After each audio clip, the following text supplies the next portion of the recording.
आज का लेक्चर हमारा है वर्डप्रेस की कैटेगरीज एंड टैग्स के ऊपर। कैटेगरीज को हमने पहले काफी लर्न कर लिया हुआ है। आज हम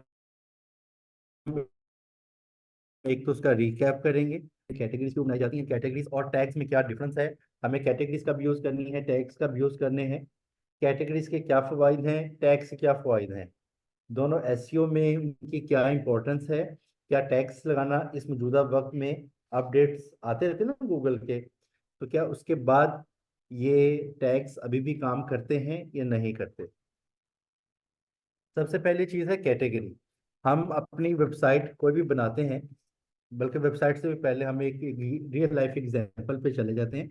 रियल लाइफ एग्जांपल क्या है, एक लाइब्रेरी की बात कर लेते हैं। एक लाइब्रेरी के अंदर आपके सेक्शंस बने हुए हैं, एक रैक बना हुआ है किताबों का, और उसके ऊपर एक लेबल लगा हुआ है फिजिक्स। दूसरा रैक लगा हुआ है, उसमें लिखा हुआ है इस्लामिक। तीसरा रैक बना हुआ है, उसके ऊपर क्या लिखा हुआ है जी, कंप्यूटर आईटी।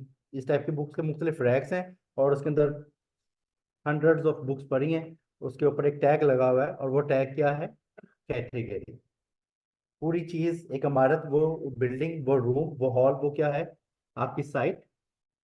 ठीक है। और उसके अंदर आपने जो चीजें प्लेस की हैं उसको आपने दे दिया कैटेगरी का नाम, कि ये कैटेगरी, ये कैटेगरी और ये कैटेगरी। तीन कैटेगरीज, 4 5 6 8 10 जितनी भी कैटेगरीज आप अपनी साइट के स्ट्रक्चर को बनाने के लिए बनाते हैं, वो होगी मेन कैटेगरी। अब आपको चाहिए थी आईटी की बुक्स। अब आप आईटी के रैक के सामने खड़े हैं और किताबों को देखना शुरू कर देते हैं। उनके अंदर फर्दर फिर सब डिवीजन लगी हुई है कि बेसिक कंप्यूटर की बुक्स ये हैं, पाइथन सीखनी है तो पाइथन लैंग्वेज सीखने की ये बुक्स हैं, एचटीएमएल से रिलेटेड ये सेक्शन है, और अगर आप एडवांस नेटवर्किंग करना चाहते हैं, नेटवर्किंग की ये बुक है, वर्डप्रेस से रिलेटेड ये सेक्शन है। और उन सब कैटेगरी, ये होगी सब कैटेगरी। अब इस सब कैटेगरी के अंदर आप एक कैटेगरी के अंदर चले जाते हैं। कैटेगरी ऊपर थी, टैग, टैग के नीचे सब कैटेगरीज आ गई। सब कैटेगरी के अंदर अब हम जो जो बुक्स हैं उसके अंदर टैग लगे होंगे। जैसे कि हमारे ऑफिस में होता है कि हमारे फोल्डर्स में हमने छोटे छोटे टैग लगाए होते हैं कि इस चीज से रिलेटेड देखनी है, तो वहाँ पे एक टैग लगा होता है, हम उस टैग को ओपन करते हैं, फौरन से ही सारे 50 100 10 15 20 सफात हमें खंगालने नहीं पड़ते। एक इंफॉर्मेशन के लिए हमने जब एक दफा उसको बनाया, रिव्यू किया, तो हम उस पर टैग लगा देते हैं। जैसे कि आपकी डायरेक्टरी होती है, या आपकी जो डायरी होती है, आपकी डायरी में जहाँ पे फोन बुक होती है, तो वहाँ पे ABCDEFG सब लगा होता है ना, वो टैग समझ लें। आप बी पे के अपने फिंगर पॉइंट करके उसको उठाते हैं, तो आपके सामने सारे नंबर्स या कॉन्टेक्ट्स या इंफॉर्मेशन वो बी से रिलेटेड आ जाती है, तो बी के एक टैग है। इसी तरीके से आप अपनी फाइल्स को या अपने किसी एक आर्टिकल को मैनेज करते हैं मल्टीपल टैग्स के साथ, उस पर लगाते हैं, या इस जगह पे अगर आप एक टेक्स्ट से रिलेटेड, और टेक तो मेन कैटेगरी होगी ना, आप वर्डप्रेस पे जाना चाहते हैं एक ब्लॉग में, आप उसको लोकल इंस्टॉल करना चाहते हैं, आप उसमें ये सेटिंग करना चाहते हैं, इस तरीके से अपने एक आर्टिकल के अंदर मल्टीपल टैग्स लगा देते हैं, ताकि रीडर के लिए अंडरस्टैंडिंग हो जाए कि मुझे क्या क्या चाहिए। तो ये हमने एक रियल लाइफ एग्जांपल से लर्न कर लिया कि कैटेगरी, सब कैटेगरी और टैग्स क्या होते हैं। हमारे वर्डप्रेस में भी बिल्कुल ऐसे ही है। हमारी साइट एक लाइब्रेरी, और उसके अंदर हमने कैटेगरीज बनाई हैं। कैटेगरीज इसलिए बनाई हैं कि हमारी जो ब्लॉग्स हैं वो एक खास स्ट्रक्चर के तहत रिफ्लेक्ट होना शुरू हो जाएं। और इसकी एसईओ में क्या इम्प्लीकेशन है, क्या इम्पैक्ट है इसका, वो बिल्कुल ऐसा ही है कि अब एक यूजर आपकी साइट पे आता है, उसको इंफॉर्मेशन ही एक कैटेगरी से रिलेटेड चाहिए। अगर आपने कैटेगरीज नहीं बनाई होंगी तो वो क्या करेगा, उसको मैन्युअली सर्च करना पड़ेगा। आपकी साइट पे 100 आर्टिकल है, 500 आर्टिकल है, उसको उसी से ही रिलेटेड आर्टिकल्स चाहिए, तो क्या करेगा, उसको मैन्युअली खंगालना पड़ेगा। तो एसईओ क्या चीज़ है, एसईओ कहते हैं कि सर्च इंजन देखता है कि मेरे रीडर को, जो इस पेज के ऊपर मैं जिसको दिखाऊं, उसको कितनी ईज दे रहे हैं, उसकी नॉलेज में कितना आप इजाफा कर रहे हैं। कल मैंने आपको अपनी साइट के ऊपर सर्च करके दिखाया कि कितने इजीली मैंने विदाउट गोइंग इनटू कैटेगरी और फलां फलां फलां मैंने सर्च करके आर्टिकल निकाल दिया। यूजर भी ऐसा कर सकता है, उसको कितनी आसानी मिल गई। उसको चाहिए ही वर्डप्रेस, और वर्डप्रेस जो सर्च करे, वर्डप्रेस से रिलेटेड जितने आर्टिकल्स होंगे वो नजर आ जाएंगे। सेकेंडली, एक आर्टिकल है ये वाला कि वर्डप्रेस कैटेगरी एंड टैग्स, आज का लेक्चर भी है और ये आर्टिकल भी लगा हुआ है, ये अच्छा कीवर्ड था तो कुछ बनाए थे आप लोगों की हेल्प के लिए। इसको भी रीड कीजिएगा डिटेल में। मैं आपको इस वक्त जो दिखाना चाह रहा हूँ चीज वो है इसका बॉटम। जब हमारा आर्टिकल एंड हो गया, आर्टिकल के एंड पे फिर हम उनको फर्दर कुछ आर्टिकल्स दिखा रहे हैं। तो फर्दर आर्टिकल्स कैसे दिखा रहे हैं, ये मैंने नहीं लगाए, ये बाय डिफॉल्ट आ रहे हैं। हम एक दफा सेटिंग कर देते हैं कि आर्टिकल के नीचे रिलेटेड आर्टिकल्स आए। रिलेटेड आर्टिकल्स कौन से आए ये हम एक दफा सेटिंग कर देते हैं। टैग्स को देख लो या कैटेगरीज को देख लो, उसी कैटेगरी के अंदर जो और आर्टिकल है वो 4 दिखा दो, 6 दिखा दो, 2 दिखा दो, 3 दिखा दो। करते कैसे हैं वो भी आप, अगर मैं मिस कर दूं भी तो या मुझे याद करा दीजिए कि ये मैं आपको करके दिखा देता हूँ ये कैसे करते हैं। गुड हो गया। अब विदाउट कैटेगरी आर्टिकल होते तो उसके लिए खंगालना ढूंढना बड़ा मुश्किल था मुख्तलिफ चीज़ों को। अब हमने क्या किया, एक तो कैटेगरी बना दी। वो वर्डप्रेस के ट्यूटोरियल या टेक के ही आर्टिकल देखना चाहता है, एसईओ के आर्टिकल सिर्फ देखना चाहता तो एसईओ पे क्लिक करता, तो उसको सिर्फ एसईओ से रिलेटेड इन्फॉर्मेशन मिल जाती। और अब एक आर्टिकल पढ़ रहे हैं नीचे, उसको वो जब बॉटम तक अगर वो आ गया है यूजर, तो उसको यहाँ पर इंफॉर्मेशन मिल रही है। ये भी आपके लिए हेल्पफुल हो सकते हैं, रिलेटेड है। आप इस आर्टिकल पर लैंड किए हैं तो बेहतर है ना कि उसको वही दिखाना चाहिए।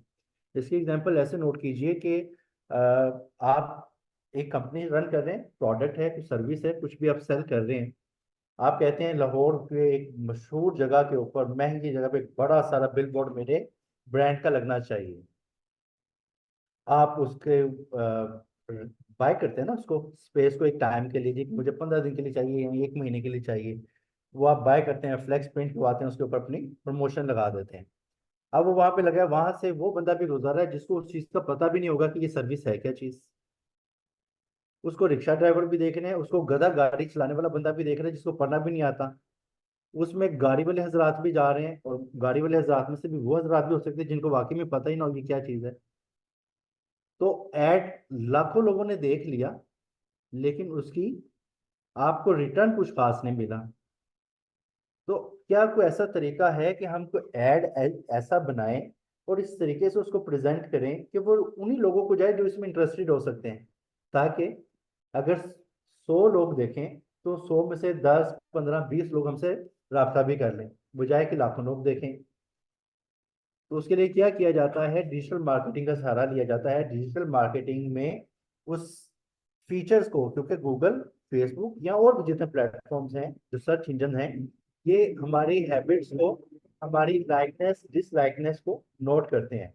आप आज जाके कीजिएगा, गूगल पे सर्च कीजिएगा Lahore to Dubai flight rates या फ्लाइट स्केड्यूल, या book a room in Dubai. अब क्या होगा, वो आपको कुछ रिजल्ट्स आ जाएंगे, आप एक दो को विजिट करें पेजेस को। उसके बाद आप यूट्यूब खोलें, फेसबुक खोलें, किसी जगह पे चले जाएं, तो आपको साइड में टॉप पे कोई पॉपअप किसी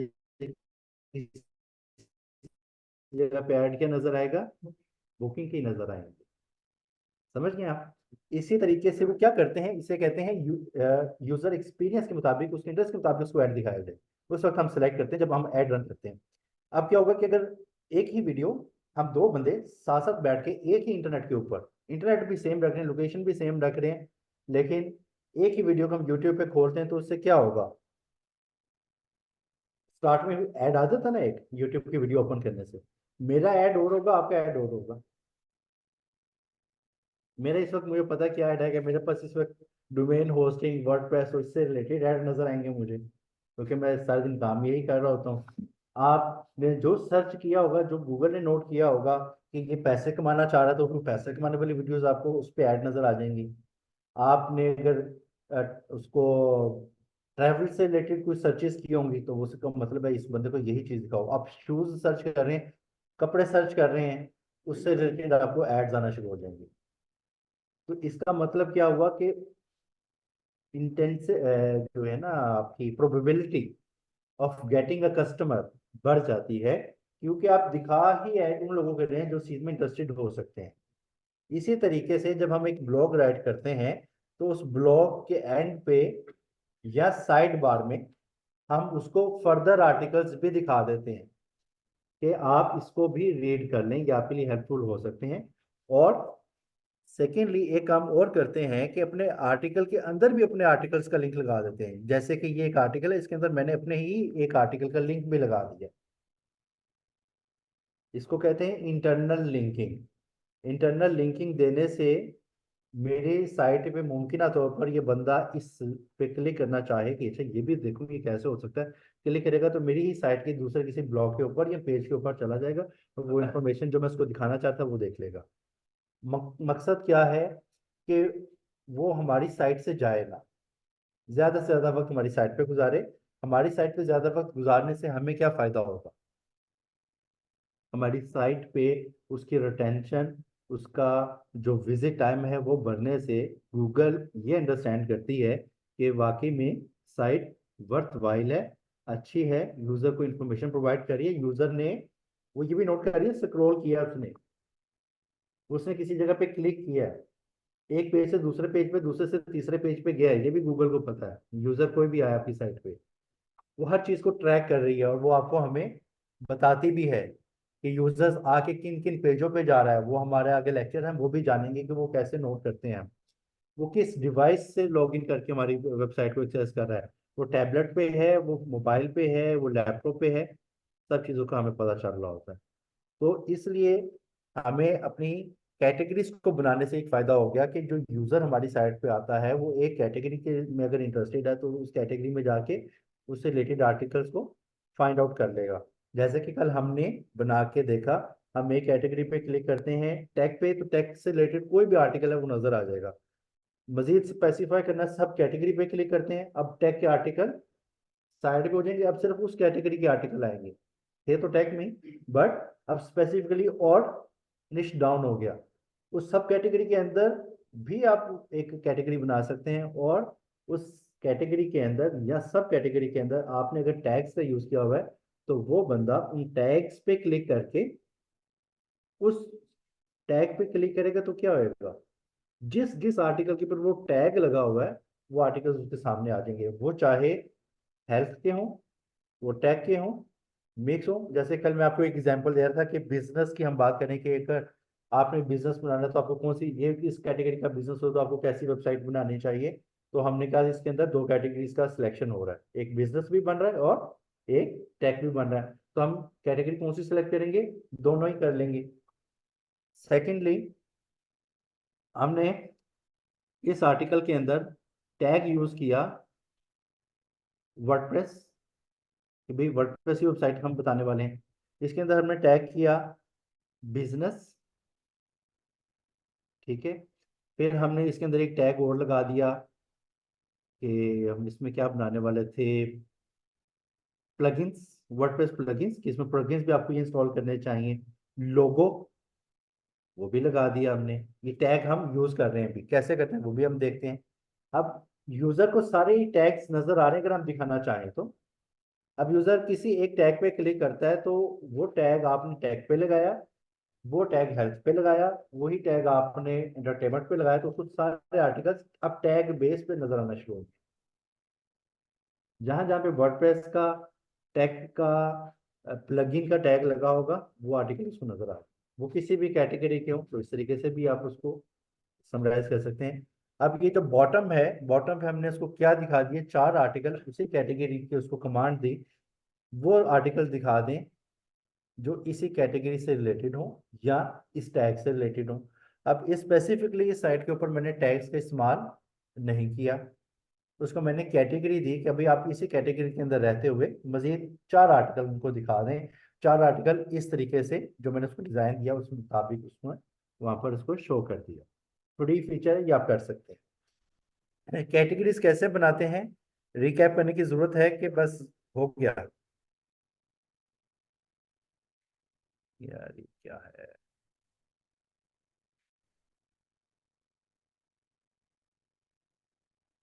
लॉग आउट हो गया पता नहीं कैसे।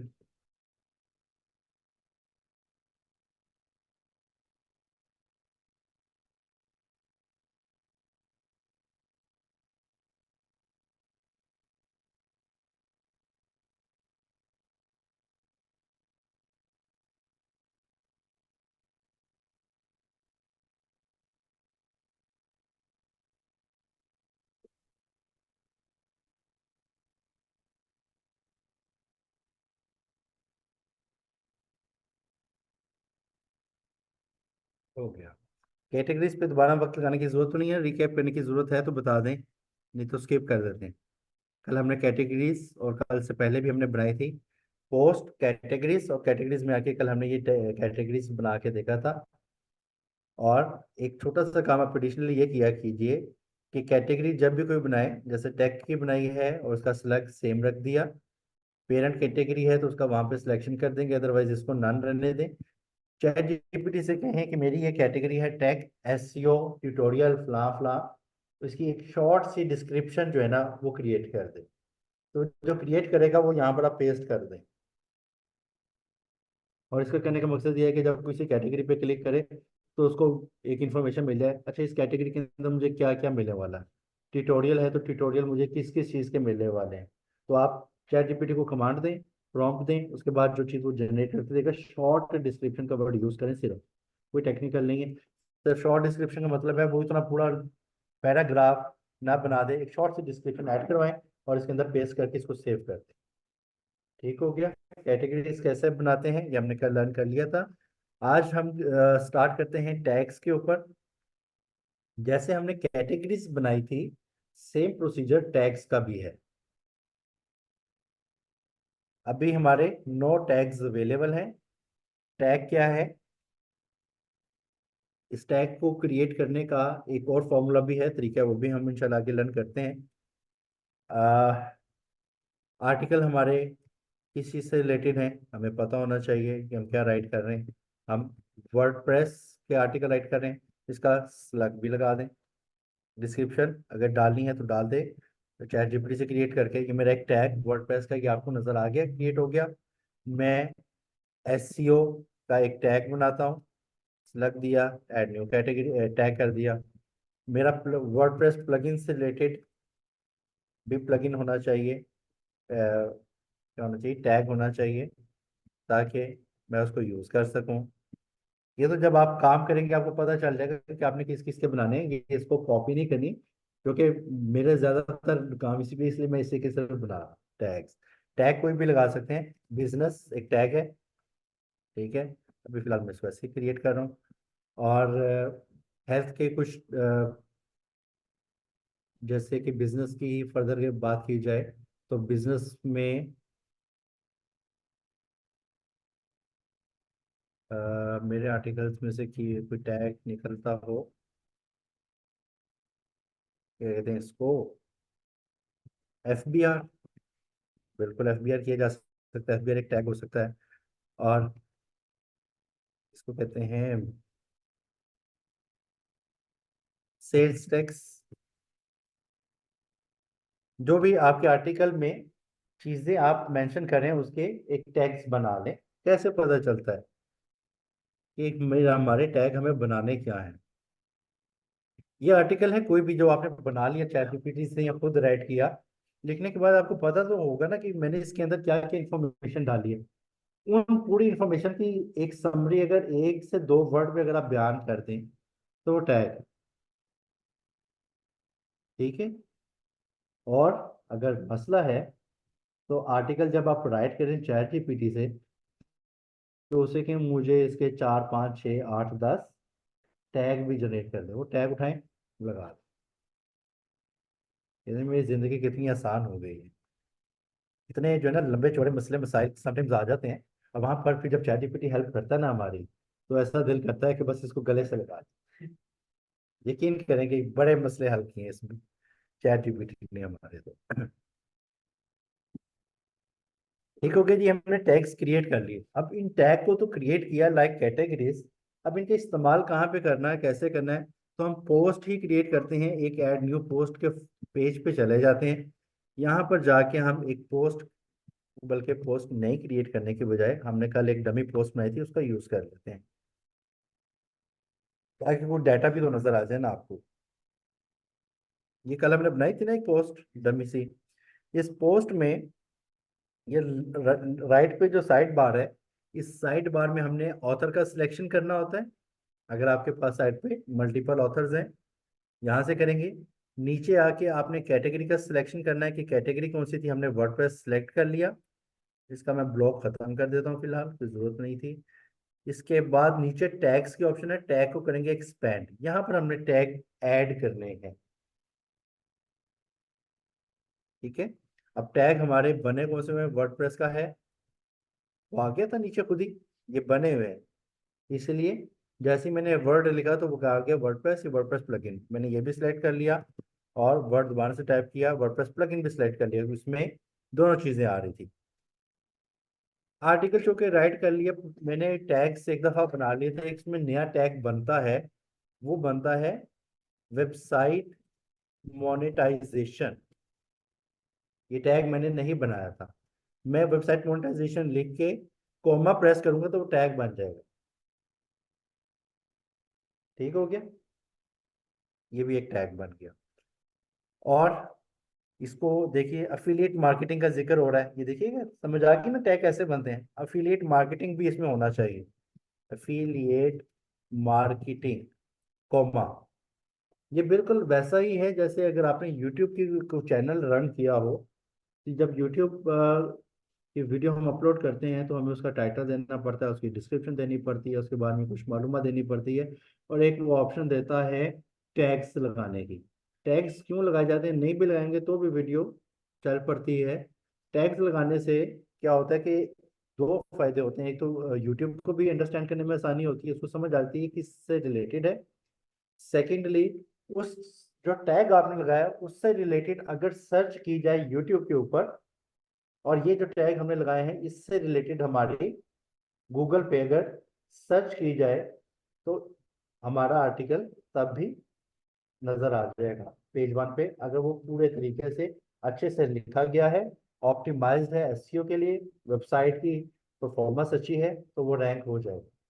कोई एक फैक्टर नहीं है, मल्टीपल फैक्टर्स की बेस पे आपने लाखों की तादाद में जो लोग कंटेंट राइट कर रहे हैं उनसे आपने ऊपर आना। अभी मैंने शायद आपके साथ जिक्र नहीं किया, कुछ दिन पहले मैंने बैच वन में लेक्चर में दिखाया कि मेरा एक आर्टिकल गूगल के पेज वन पे पोजीशन वन पे था, और जब उस कीवर्ड को हमने जब सर्च किया तो उसके ऊपर 1 करोड़ रिजल्ट से, उस कीवर्ड से related 1 crore result Google show करता है ना। जैसे कि यहाँ पर देखें, वो क्या था कोड, कीवर्ड था,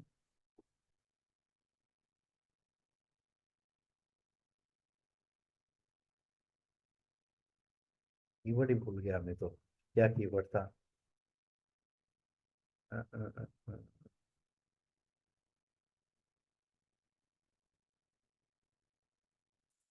सिम्पसन, सिम्पसन स्नैपचैट कोड, वाह हाँ हाँ, चेक कीजिए जरा इसके रिजल्ट्स कितने आ रहे हैं।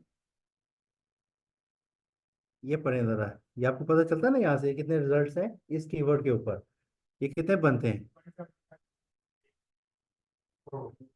1 करोड़ 75 लाख, 17 मिलियन, 1 करोड़ 75 लाख रिजल्ट हैं इस कीवर्ड के ऊपर। और ये सबसे ऊपर कौन है ना गुड, यानी कि 1 करोड़ 75 लाख लोगों में compete करके हम टॉप पे आए हैं, और हम नए हैं। हमारा कंपटीशन कोई नहीं है किसी के साथ, उसके बावजूद भी ये आपके सामने एक रियल लाइफ एग्जांपल है। अच्छा, ये है प्रॉपर एसईओ की पावर। गूगल मौका भी देती है आपको ऊपर आने का, अगर आप अच्छा काम कर रहे हैं, आपकी साइट हर तरीके से जिस तरीके से होनी चाहिए उस तरीके से अच्छा, तमाम एसओपीज का हर चीज़ का ख्याल रखते हैं। अगर आपने सर्विसेज बनाई हैं तो सर्विसेज में डेफिनेटली पेमेंट का लेन देन होगा। पेमेंट का लेन देन है तो उस पेमेंट के लेन देन में रिफंड लाजिम होना चाहिए। आप क्लियरली लिखें भाई हमने रिफंड देंगे, आपने एक दफ़ा हमारी सर्विसेज को ऑप्ट कर लिया, हम रिफंड नहीं देंगे, लेकिन क्लियरली मेंशन करें अगर देना है रिफंड किन शराइत पे देना है, ये भी मेंशन करें। भले सब कुछ डमी है, आप काफ़ी चीज़ें अपनी साइट पे डमी बना रहे हैं और बनाएंगे भी, लेकिन उसको नज़र एक्चुअल आना चाहिए। अब मेरी साइट पे आप लोगों को पता है कि मेरी है, मैं भले सर्विसेज दूं या ना दूं, एक ऐसा बंदा जिसको पता ही नहीं उसको तो यही समझ आएगी ना कि ये साइट जेन्युइन है। अगर आपने उसमें कमी छोड़ दी तो फिर तो लगेगा कि बस जगह ही फिल की हुई है, अदरवाइज आप ये सोचें कि वाकई में मैं जेन्युइनली इन चीज़ों का सर्विस प्रोवाइडर हूँ। जैसे नेविगेट एसईओ है, एक और है एसईओ वाले की कोई थी एक साइट, आप में से किसी की, आपकी क्या थी साइट, आपकी स्ट्रॉन्ग ब्लॉगर थी एक और। हाँ देखें, अब आप सर्विस रिलेटेड आपने साइट बनाई है, डोमेन नेम सेलेक्ट किया है, इसी में आप अपने सर्विसेज लगाएंगे। सर्विसेज जब लगाएंगे तो उसमें फिर आपको रिफंड पॉलिसी बनानी है। आप राइट फॉर अस का पेज बना रहे हैं, तो राइट फॉर अस का पेज बनाने का मतलब ये है कि आप लोगों को वेलकम कर रहे हैं कि मेरी साइट पे आए, कंटेंट दें, मैं आपका कंटेंट पब्लिश करूंगा, लेकिन क्वालिटी क्या है उसके लिए एक पेज बनाए, एडिटोरियल गाइडलाइन, ठीक है, टर्म्स एंड कंडीशन का पेज बनाए, और और क्या पेजेस होते हैं। फिर आप अगर कमेंट्स वगैरह इंकरेज कर रहे हैं, आपकी मर्जी, आप कमेंट खत्म कर दें, बंद कर दें, या कर रहे हैं, तो वहां पर आप एक क्या कहते हैं इसको, कम्युनिटी गाइडलाइन ये भी दे कि भाई इस जगह पे आए, साफ सुथरा माहौल रखें, कचरा मत फेंकें, अब्यूजिव लैंग्वेज नहीं करें, रेसिज्म ना फैलाएं, किसी काले गोरे को ना छेड़ें, किसी कंट्री बेस पे जबान लसानियत के तौर पर मत किसी को तंग करें। ठीक है, प्राइवेसी पॉलिसी कि आपने हमारी साइट के ऊपर अगर कमेंट कर दिया है तो डेफिनेटली कमेंट किया तो उसकी डिटेल हमारे पास आ गई, उसने लॉगिन करके ही कमेंट करना है ना, बगैर लॉगिन किए तो कमेंट नहीं करेगा। तो हम आपकी प्राइवेसी का ख्याल रखेंगे, हम आपका डाटा लोगों को शो नहीं करेंगे, हम आपका डाटा सेल नहीं करेंगे, हम इसको इस तरीके से सिक्योर रखेंगे। तो ये चीज़ें ज़रूरी हैं, तो पूरा स्ट्रक्चर है, पूरा स्ट्रक्चर बनाएंगे तो आपकी साइट अच्छी लगेगी। फिर जब आप अगले लेक्चर्स में जाएंगे तो उसमें आप रन करेंगे कि सर्च कंसोल और एनालिटिक्स में, तो गूगल खुद बता रहा होता है आपको कि आपकी साइट में क्या कमियां हैं, उन कमियों को दूर करें। स्पीड नहीं आ रही, क्यों नहीं आ रही, परफॉर्मेंस अच्छी नहीं है, क्यों नहीं है, सोल्यूशन क्या है, सब कुछ आपको बता रहा था, यानी कि वही आपको टीच कर रहा होता है। तो ये बड़ी एक अच्छी चीज़ है, तो ये आपको करना पड़ेगा। इस वक्त हमने ब्रेड क्रम्ब के ऊपर बात की थी, ब्रेड क्रम्ब भी एक एसईओ का पार्ट है, ये भी गूगल इसको नोट करता है, रीड करता है। ठीक हो गया जी, ये हमने टैग्स का यूजेज करके यहाँ पर देख लिया अपने इस आर्टिकल के अंदर, एफिलिएट मार्केटिंग, ये चार लगा दिए। इसके बाद अपडेट कर देना है। मैंने फिलहाल अपनी साइट के ऊपर किसी भी जगह पे टैग्स का यूजर को दिखाने के लिए नहीं प्लेस रखी है। भी अगर आप चाहते हैं कि टैग्स यूजर को दिखाए जाएं तो क्या करेंगे, कहाँ पे दिखाना चाहते हैं जी, आप दिखाना चाहते हैं उसको ब्लॉग्स में, साइड बार में से साइड बार खोल लेता हूँ और कस्टमाइज में चला जाता हूँ। अब चूंकि हमारे क्रिएट हो चुके हैं, तो यहाँ पर मैं एक विजेट ऐड करता हूँ। कहाँ पे करें, कहाँ पे करें, यहाँ पे बॉटम पे कर लेते हैं, टैग्स, ठीक है। There no content to show here yet, क्यों, टैग्स तो आ गए।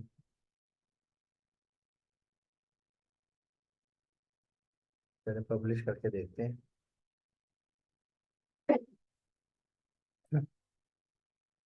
शायद इसने लोड नहीं किए अभी, पहले नहीं चाहिए थे, यहाँ पर आपके टैग्स शो होना शुरू हो जाएंगे, जैसे मैंने किया ना अभी, टैग्स बना लिए और टैग्स यहाँ पे शो हो गए। अब यूजर अगर एफिलिएट मार्केटिंग पे क्लिक करेगा तो क्या आएगा, जितने भी आर्टिकल्स वो किसी भी कैटेगरी से रिलेटेड होंगे, किसी भी सब कैटेगरी के होंगे, तो एफिलिएट मार्केटिंग वाले टैग जिन ब्लॉग्स में लगे होंगे वो उसको नजर आ जाए। तो ये भी आप काम कर सकते हैं, मैंने इसको जरूरत नहीं समझी। आप एसईओ के हवाले से इसका बेनिफिट देख लें कि फिलहाल अब इसकी कोई इम्पोर्टेंस नहीं रही। पहले क्या होता था, काफी साल पहले, जब गूगल अभी मुख्तलिफ तरीके से लर्न कर रही होती है कि लोग मुझे कहाँ कहाँ पर धोखा दे जाते हैं, कि आपने आर्टिकल लिखा ही कोई नहीं, आर्टिकल के अंदर सिर्फ कीवर्ड्स और टैग्स का यूज किया और पब्लिश कर दिया, गूगल ने उसमें इंडेक्स कर लिया और उसके बाद लोगों को दिखाना शुरू कर दिया अपने सर्च कंसोल में, सर्च इंजन पे google.com पे। तो उसमें क्या नज़र आता है कि वो यूज़र ने लैंड किया और उस पे कुछ था ही नहीं सिवाय टैग्स के। तो गूगल को समझ आई कि ये वजह हो रही है कि लोग ब्लफ कर रहे हैं, गलत कर रहे हैं। फिर उसने एक तो उन आर्टिकल्स को, पेजेस को रीड भी करना शुरू कर दिया। वक्तन फवक्तन लर्निंग करते करते उसने एक काम ये भी किया कि ये जो लोग आके रैंक करके कुछ देर में साइट से पैसे कमा के चले जाते हैं, हम इनकी साइट को सैंडबॉक्स में डाल दें। ठीक है, सैंडबॉक्स के ऊपर लेक्चर तो नहीं है, बट वैसे वर्बली बता तो बीच में कहीं पर जिक्र हो जाएगा, फर्दर लर्न कर लेंगे। और इस पर आर्टिकल भी लगा हुआ है विज राइट पर सैंडबॉक्स का, वो भी देखिएगा। सैंडबॉक्स क्या होती है कि क्वालिटी इंश्योरेंस के लिए कि जो भी कंटेंट आप अपनी साइट पे पब्लिश करें, क्या वो वहां को दिखाने वाला है, इस वर्थ वाइल है। फौरन से हम आपकी स्पीड अप करके आपकी इंडेक्सिंग नहीं करेंगे, आपके देखेंगे कितना कंसिस्टेंटली आप कंटेंट पब्लिश करते हैं, किस क्वालिटी का करते हैं। 6 महीने से 1 साल के दौरान में आपकी साइट को उस पीरियड में रख रहे थे जिसमें आपकी इंडेक्सिंग होती है, स्लो होती है। ठीक है, आप आर्टिकल पब्लिश करते हैं वो इंडेक्सिंग नहीं होता, क्रॉल हो जाता है, मुख्तलिफ मसले मसाइल आते हैं। आपको कीवर्ड्स आपके एक कीवर्ड आपने पकड़ा, उसके ऊपर अपने आर्टिकल राइट कर दिया, गूगल ने इसको अंडरस्टैंड करने के बाद उसके सिमेंटिक कीवर्ड्स निकाल लिए और आपको वो कीवर्ड के ऊपर आपको रैंक कर दिए जो आपने सिलेक्ट ही नहीं किया था। समझ लें, ये भी हम आगे लर्न करेंगे ये क्या चीज़ होती है। तो इस तरीके से वहाँ पे कीवर्ड्स भी लिमिटेड आ रहे होते हैं। एक आर्टिकल एक कीवर्ड पे जो राइट किया गया है, वो आर्टिकल आपका सैकड़ों कीवर्ड्स पे रैंक कर सकता है, उसके सैकड़ों वर्जन हो सकते हैं। ठीक है, तो इस तरीके से भी आप अपने पेजेस को, अपने पोस्ट को ऑप्टिमाइज करते हैं। फिलहाल टैक्स की कोई इंपॉर्टेंस नहीं है, इस वजह से आप को बता दिया गया है प्रोसीजर क्या है, अगर आप यूज करना चाहें तो कीजिए। बहरहाल इसका आपकी साइट पे या साइट की परफॉर्मेंस पे या एसईओ में कुछ खास आपको अफेक्ट नहीं मिलने वाला। अगर फिर भी अगर आप टैग्स को यूज करना चाहते हैं और आपकी कैटेगरीज बनी हुई हैं और आपको लगता है कि मेरी कैटेगरीज काफ़ी सारी हैं, सब कैटेगरीज हैं और मेरे कैटेगरीज ही में टैग्स भी होने चाहिए, तो एक शॉर्ट सा फॉर्मूला भी है और वो फार्मूला यहाँ पे मेंशन है, ये वाला, कन्वर्टिंग कैटेगरीज इनटू टैग्स इन वर्डप्रेस। ये कुछ छोटे से सिंपल से स्टेप्स हैं जिसके बारे में ये एक आर्टिकल राइट किया हुआ है। ये जब मैं आपको रेफर करता हूँ विज राइट की, तो इससे आपको आपके लेक्चर से रिलेटेड चीज़ें हैं, इसको देखिए, इसको लर्न कीजिए, इसमें बड़े वाज़ेह अंदाज से स्क्रीनशॉट लगा लगा के, एरोज लगा के कहाँ पे जाना है, ये भी आपको मिल जाएगा। सेकेंडली, आप लर्न भी किया करें कि आर्टिकल कैसे लिखा जाता है, किस तरीके से उसको इम्प्रूव किया जाता है। ठीक है जी। अब अगर ये काम करना चाहे कि आपकी जितनी कैटेगरीज हैं उनको आप एक साथ में टैग्स में कन्वर्ट करना चाहें, तो आप चले जाएंगे टूल्स में, ये नज़र आ रहा है, इंपोर्ट में चले जाएंगे, यहाँ पर आपको आ रहा है नज़र कैटेगरीज एंड टैग्स कन्वर्टर, इसको कर लेंगे आप इंस्टॉल। इंस्टॉल हो गया, रन इंपोर्टर के पे क्लिक करेंगे। ये कैटेगरीज हैं, इनमें से आप सिलेक्ट कर लेंगे किसका टैग चाहिए आपको, अगर सबका चाहिए तो सारे सिलेक्ट कर लें, और अगर सिलेक्टिव को चाहिए था तो उनको करके टैग्स पे क्लिक करें और कन्वर्ट कैटेगरीज कर दें। कन्वर्ट हो भी गई, जो कैटेगरीज आपने बनाई थी वो टैग्स में कन्वर्ट हो गई है। देखते हैं हुई है कि नहीं हुई है। हो गई। अभी हमने कोई 3-4 टैग बनाए थे, ये हमने नहीं बनाया था, ये देखिए, ये तो हमने वर्ड वेबसाइट मोनेटाइजेशन उस पर ऐड किया था। हो गया, यहाँ पर वर्डप्रेस प्लगइन बनाया था हमने, और ये हमारे ब्लॉग, बिजनेस, हेल्थ, ये टैग हमने नहीं टैग बनाए थे, और ये हमने एप्स कैटेगरी थी, ये भी कन्वर्ट होके आया, तो ये भी काम हो गया।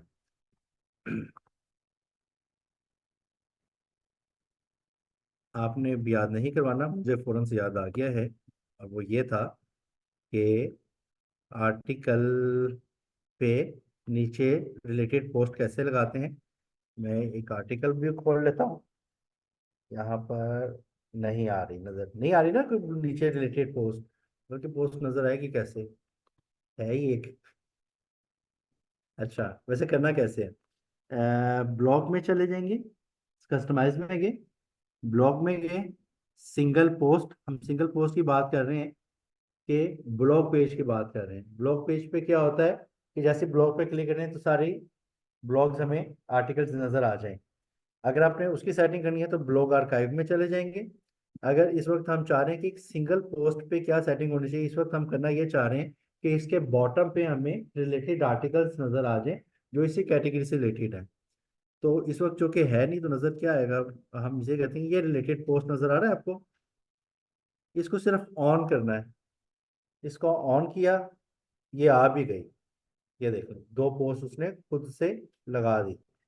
अब कितनी पोस्ट आनी है, दो आ रही हैं ऑटोमेटिकली। हम इसको अगर चार करना चाहें, तीन करना चाहें तो वो भी कर सकते हैं।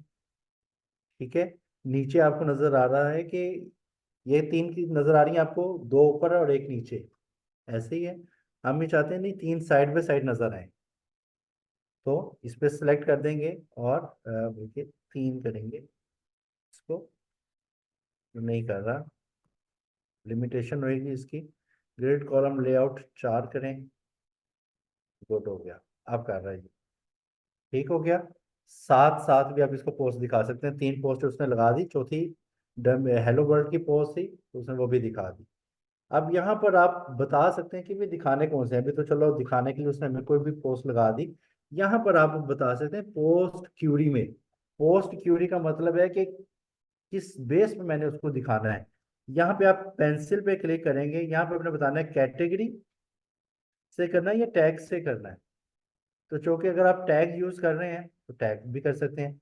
मैंने चूंकि कैटेगरी यूज किया हुआ है तो मैं कैटेगरी यूज करूंगा और उसको यहाँ पे दे दूंगा जी डेट से सॉर्ट कर दे। और असेंडिंग है डिसेंडिंग ऑर्डर है, बस ये सिलेक्ट करने के बाद मैं कर देता हूँ ओके। नेक्स्ट है, कहता है पोस्ट का स्ट्रक्चर क्या है, फीचर इमेज दिखाना है। इमेज जो पोस्ट का है, हाँ जी दिखाना है। Title and post meta data, ये leave a comment, blog, Ashfaq, how to improve, ये चीज़ें दिखानी है, हाँ जी दिखानी है। कमेंट दिखाना है, नहीं दिखाना इसको हाइड कर दें। कैटेगरी दिखाना चाहते हैं आप, नहीं दिखाना चाहते, वैसे दिखानी चाहिए। ऑथर का नाम नहीं हम दिखाना चाहते, इसको हम हाइड कर देते हैं। जिस ये आंख बनी हुई है उसके ऊपर क्लिक कर देंगे, टॉगल बटन है, ऑन ऑफ कर सकते हैं। अब मेरी कैटेगरी थी ब्लॉग और ये कैटेगरी का ये टाइटल आ गया और ये इमेज आ गया। अब मेरा आर्टिकल के नीचे ब्लॉग कैटेगरी से रिलेटेड आपको आर्टिकल नजर आ जाएंगे। अब यहाँ पर चूंकि ये सारे ब्लॉग कैटेगरी के थे तो हमने कल इसकी शायद कैटेगरी के साथ साथ ब्लॉग को अनचेक नहीं किया था, इसलिए ये नजर आ गया, अदरवाइज ये नजर आपको नहीं आने थे। ठीक हो गया जी, इतना सा काम है और आपने कर दिया पब्लिश। अब मैं इसको आर्टिकल को ओपन करता हूँ और ये जाके देखते हैं नीचे, ये हमें नजर आ गए हमारे आर्टिकल। तो रिलेटेड पोस्ट अच्छी चीज होती है, करना चाहिए, लगाएं। ठीक हो गया। आज के लेक्चर के हवाले से या कल के लेक्चर के हवाले से आपका कोई सवाल है, और अगर आप रिव्यू अभी भी करवाना चाहते हैं, किसी प्रॉब्लम पे स्टक हैं, तो भी आप रिक्वेस्ट कर सकते हैं अपना